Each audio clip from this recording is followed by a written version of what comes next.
հաղթանակ։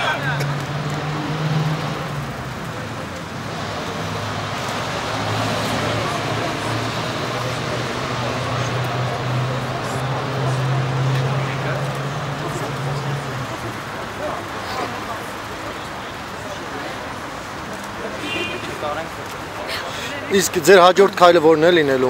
Մեր հաջորդ քայլը պատգամավորներին մենք պատրաստել ենք մի մեծ փաթեթ, որը վերլուծություն է մանրամասն, թե իրավական դաշտում ինչ է կատարվում, մեր իրավաբաններն են պատրաստել։ Դա ուղարկելու է նախ բոլոր պատգամավորներին, երկրորդը նախագահին Հայաստանի Հանրապետության, որպեսզի մենք հիմնավորում ենք իրավական տեսանկյունից, թե ինչու է անհրաժեշտ Հայաստանում նախ հետ կանչել այսպես կոչված գենդերային օրենքը եւ ընդունել օրենք, որը արգելում է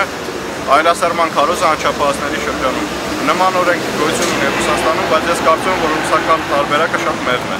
Այսինքն իմ կարծիքով, եթե երեխաների շրջանում այլասերման քարոզություն կատարվի, անհրաժեշտ է մարդը քրեորեն պատժվի։ Եվ գոյություն ունի այո պատրաստի նախագիծ այդպիսի օրենքի, վերջնական տեսքի է արդեն մոտենում եւ այդ նախագիծը բնականաբար ներկայացվելու է պատգամավորներին։